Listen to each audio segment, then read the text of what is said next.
talk about censorship a little bit. I think you said once that what I did as a revolutionary socialist is try to keep people from exercising their freedom of speech.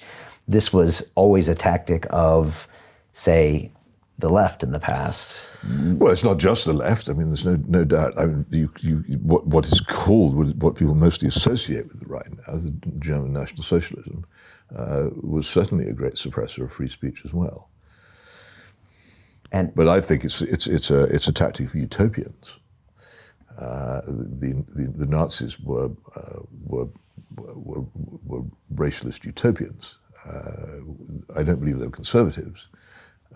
You could say they were of the right in some ways. It's a complicated question because in a lot of what they did was quite actually similar to what communist parties were doing elsewhere in the world. But there's some striking similarities in their propaganda and in youth movements and indeed in some of the economic things they did. But it's, leaving that argument aside for a moment, it's utopians who are always the threat, because utopians believe that they're so good and their objectives are so wonderful that anybody who disagrees with them is not just wrong, but bad.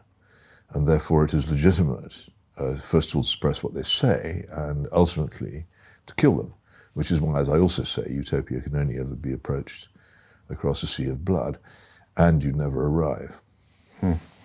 So briefly, those sounded like technology companies you were talking about, but talk to me about freedom of speech. Well, look, you write for the Mail Online, or the column that goes on the Mail Online, and we know searching that is difficult. We know a lot of major social media platforms are censoring certain content. You were asked recently for a publication you write for in America to kind of change your views or write something different. Tone down, I think, would be the polite way of saying to tone down my criticism of the response to COVID. This is by a very nice, largely Roman Catholic American magazine called First Things, for which I've written for some years. I've had a lot of fun writing for them. They're very nice people. And I wrote a column for them in which I made a small parallel between the reaction to cholera in the 19th century in Oxford, where the governing body of Christchurch, one of the richest colleges, actually built walls on either side of a stream to try and stop the cholera getting out. And I was making the point, this is a similar absurdity to much of what we were doing now. And the reaction came back, could I alter it a bit this way and that? And I said, well, no. And so that was the end of our relationship. And I've gone public about it because I think people should know.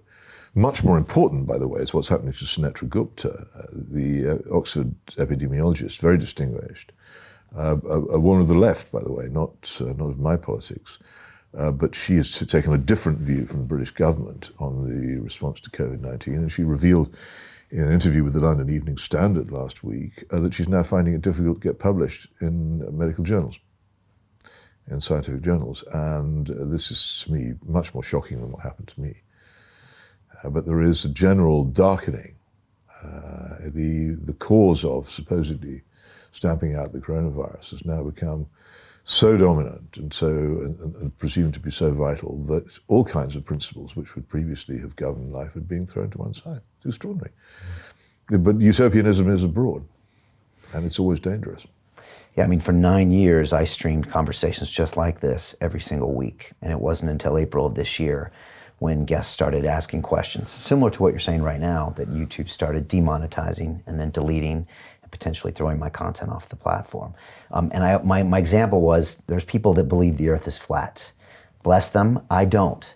But their videos are allowed to be on YouTube because they say as an adult, you can entertain those opinions. But if I want to have someone in the chair that is going to question why we're looking at the numbers of COVID tests or anything against what the WHO says, including masks wearing, YouTube told me that goes against their policies and it will be taken down.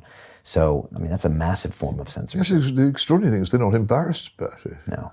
This is what makes me so worried.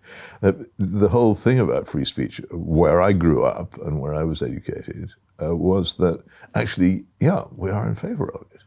And when I was a Bolshevik in my late teens and early 20s, and when I tried to suppress the freedom of speech of others, I knew perfectly well I was doing something really transgressive, which was considered extremely wicked. And what was interesting in those days, the late 60s and early 70s, was that an awful lot of people in the academy stood up to us and said, how dare you?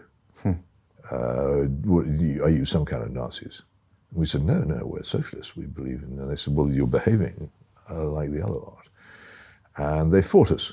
This is where in Britain, quite rightly so. Quite rightly so. Yes, there's a very good novel about campus leftism and the whole Cultural Revolution called *The History Man* by Malcolm Bradbury, in which an incident is described almost identical to one in which I took a very wicked part. It's the thing. I look back on my left-wing time with very mixed feelings, but the thing of which I'm unequivocally ashamed is those attempts I made to suppress freedom of speech.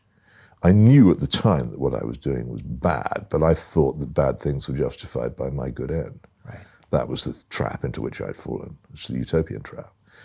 I knew it's bad, but I still did it. But the thing about these people who try and censor the internet now is that they don't even think what they're doing is bad. And nobody stands up to them except marginal figures like me, who don't count for a row of beans at the moment.